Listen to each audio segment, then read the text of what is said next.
दोस्तों आज हम बात करेंगे फाइब्रॉयड या यूट्रस की रसौली के एडवांस ट्रीटमेंट के बारे में। क्या आप जानते हैं कि यूट्रस की जो रसौली होती है या फाइब्रॉयड होता है बिना सर्जरी के बिना दवाओं के ट्रीट किया जा सकता है और इसमें बच्चेदानी को निकालने की कोई आवश्यकता नहीं है। महिलाओं में फाइब्रॉयड थोड़ा कॉमन बीमारी है जिसमें एक नॉन कैंसरस ट्यूमर मतलब एक यूट्रस में छोटा सा गांठ बन जाता है जो कि कैंसरस नहीं होता है लेकिन ये काफ़ी तकलीफ़ देता है। जैसे कि जिन महिलाओं में होता है उनमें महीने के समय बहुत ज़्यादा महीना आना, बहुत दिन तक महीना आना या बहुत अकड़ के या पेट में दर्द के साथ महीना आना ये एक समस्या होती है और कभी कभी यह इनफर्टिलिटी का कारण बनता है। मतलब किसी को ये गर्भधारण नहीं कर पाते हैं या होता है तो अबॉर्शन हो जाता है। ऐसी समस्याओं से जूझ रही हूँ।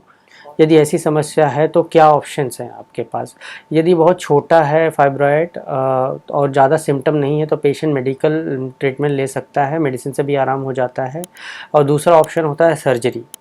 सर्जरी में क्या होता है कि या तो फाइब्रॉयड को काट के निकाला जाता है, यूट्रस का पार्ट निकाला जाता है, या तो बहुत सारे जगह पूरी बच्चेदानी निकाल दी जाती है।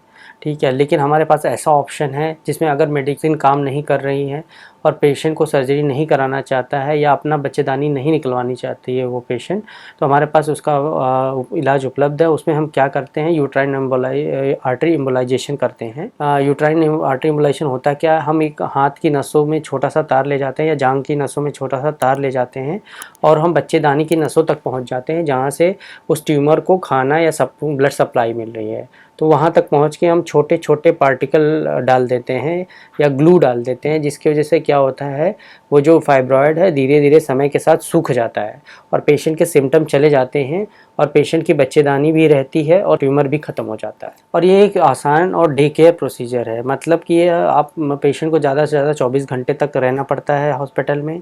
ना ही कोई सर्जरी होती है, ना कोई चीरा होता है, इन्फेक्शन के रिस्क कम होते हैं, ना ही हम कोई एनेस्थीसिया देते हैं, पेशेंट को सुलाया नहीं जाता है।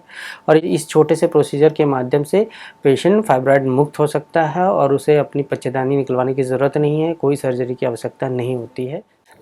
यदि आपके जानने वाले में ऐसी कोई महिला हो या ऐसे कोई पेशेंट हो जिनको फाइब्रॉयड है और वो अपने बच्चेदानी नहीं निकलवाना चाहते या सर्जरी नहीं करवाना चाहते हैं, तो यूट्राइन आर्टरी एम्बोलाइजेशन उनके लिए बेस्ट ऑप्शन है। इसलिए आप अपने नज़दीकी इंटरवेंशन रेडियोलॉजिस्ट को ज़रूर कॉन्टैक्ट करें इसके संबंध में। धन्यवाद।